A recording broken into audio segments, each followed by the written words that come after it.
Bonjour à tous et bienvenue dans cet épisode d'Inscotchable, le podcast qui vous rend incollable sur le whisky. Ici Pauline, j'espère que tout le monde se porte au mieux et que l'ambiance de Noël qui s'instaure en ce mois de décembre vous réjouit tout autant que moi. Avec ces températures bien hivernales et les microbes qui traînent, bon nombre d'entre nous ont recours à ce remède de grand-mère, censé apaiser les maux et nous donner de la chaleur et du courage contre le froid. Ce remède est à base de thé, de miel, de citron et de whisky. Je parle bien évidemment du grog, appelé également hot toddy, et qui est, figurez-vous, une invention écossaise, populaire dès le XVIIIe siècle. Le mélange café et whisky étant déjà bien connu avec l'Irish Coffee, je me suis posé la question de l'accord un peu moins connu du thé et du whisky, au-delà du simple grog. J'ai beaucoup aimé faire mes recherches sur ce sujet en tant que grande amatrice de thé et de whisky, cela va sans dire. J'espère donc que les prochaines minutes sauront vous donner envie de tenter l'aventure d'une dégustation thé-whisky qui, vous le verrez, sont plus compatibles qu'on ne le pense au premier abord. L'un est à base de feuilles, l'autre est à base de céréales. Leur synergie est sans doute liée à leur provenance et à la tradition artisanale de plusieurs siècles qu'ils partagent. Le thé, comme le whisky, possède une harmonie propre, une poésie latente, un art de la dégustation auquel se rajoutent parfois des rituels complexes.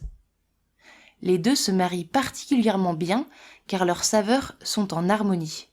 Comme dans tout bon mariage, ils s'adoucissent mutuellement, ils rehaussent également les arômes de l'autre, se complétant par des notes communes de fumée, de fleurs, de malt, de fruits tropicaux pour ne nommer qu'elles. Il y a en fait deux approches quand on en vient à parler de dégustation thé-whisky. La première approche, qui est la dégustation conjointe, c'est-à-dire d'un verre de thé et à côté un verre de whisky, on sirote l'un puis l'autre et on fait l'expérience de la façon dont les deux breuvages s'enrichissent mutuellement dans la dégustation. Puis il y a la seconde approche, celle qui vise à mélanger carrément whisky et thé dans un même verre.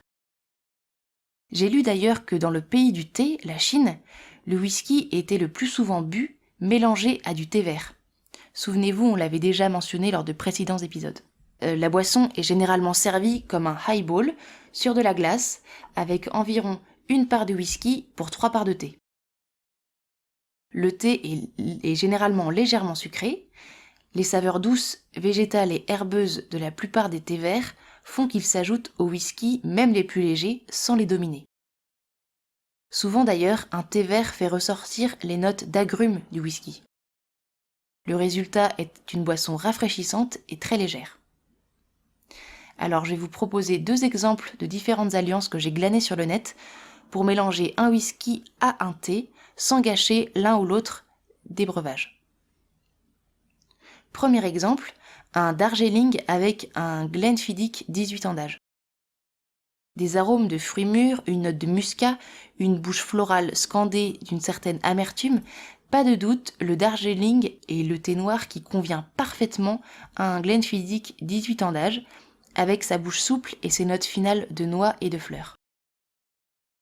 Second exemple, avec un whisky fortement tourbé, un Lagavulin 16 ans d'âge, qu'on va venir marier avec un thé Oolong, qui est un thé fermenté présentant un côté assez terreux, un peu humus, qui peut donc fortement s'apparenter aromatiquement à la palette du Lagavulin.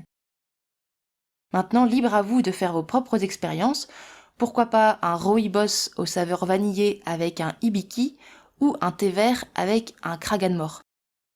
Du côté des dosages, je vous conseille au max 3 centilitres de whisky par tasse de thé pour bien sentir les arômes du whisky et du thé. Si le côté thé au whisky ou whisky au thé ne vous tente pas plus que ça et que vous n'avez pas tellement envie de vous risquer à effectuer des mélanges que vous jugez un peu douteux, je vous propose un petit guide de dégustation comparative thé-whisky sans direct assemblage des deux substances. Alors, comment déguster un accord thé-whisky ? Tout d'abord, préparez votre thé et faites-le un peu refroidir pour qu'il atteigne les 65 degrés à peu près. C'est la température qui offre un meilleur accès, si on peut dire, à l'éventail aromatique du thé. Le whisky, quant à lui, vous le savez bien, se déguste à température ambiante. La méthode de dégustation est dite celle du sandwich, car vous allez boire du thé, puis du whisky, puis encore du thé, pour bien apprécier les arômes et du whisky et du thé. Vous allez donc commencer par boire une gorgée de thé et vous concentrer sur les saveurs que vous percevez sur les effluves que vous pourrez sentir le long de votre palais jusqu'à votre nez.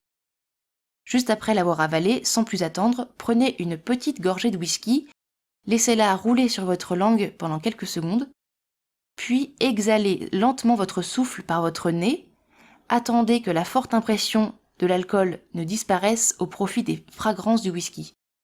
Vous pourriez sentir encore quelques arômes de thé à ce moment de la dégustation. Reprenez ensuite une gorgée de thé. Vous devriez ressentir les saveurs du thé et du whisky qui se combinent et se contrastent. Avalez votre gorgée de thé et aussitôt faites taper votre langue contre votre palais. Alors on n'a pas l'air très intelligent quand on le fait, mais promis ça marche. C'est ce qu'on appelle la rétro-olfaction qui va permettre de percevoir les différentes flaveurs des deux breuvages.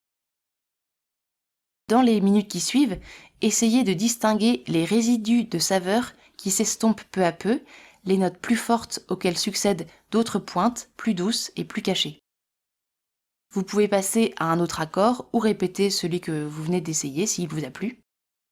Je vous propose par exemple de pouvoir essayer un Balvenie Double Wood 12 ans d'âge avec un thé au jasmin, ou alors un Aberlour 16 ans d'âge assez fruité avec un thé Wulong chinois noir, ou encore un Glenkishi 12 ans d'âge assez léger avec un thé blanc indien. Pour vous prouver que cette pratique de la dégustation comparative thé-whisky est vraiment à la mode, figurez-vous qu'il existe désormais des marques de thé qui mettent en bouteille des thés fins spécialement conçus pour être dégustés avec un whisky single malt. Alors j'ai été assez longue, donc je vais finir cet épisode juste en mentionnant bien sûr les thés aromatisés directement au whisky. J'ai même vu en vente du thé noir fumé au bois de fût de whisky. Alors personnellement, j'ai jamais essayé, mais pourquoi pas. Mais en revanche, je n'ai pas trouvé de traces d'un quelconque whisky dont l'élaboration aurait impliqué du thé. Donc si vous connaissez cette perle rare, n'hésitez pas à nous le partager. On vous lit toujours avec un grand plaisir sur nos différents réseaux sociaux, Instagram, Facebook ou encore YouTube. J'espère que ce sujet vous aura plu et que vous allez tenter la rencontre thé-whisky lors de votre prochaine dégustation. Je vous souhaite une excellente semaine et on se dit à la semaine prochaine sur Inscotchable.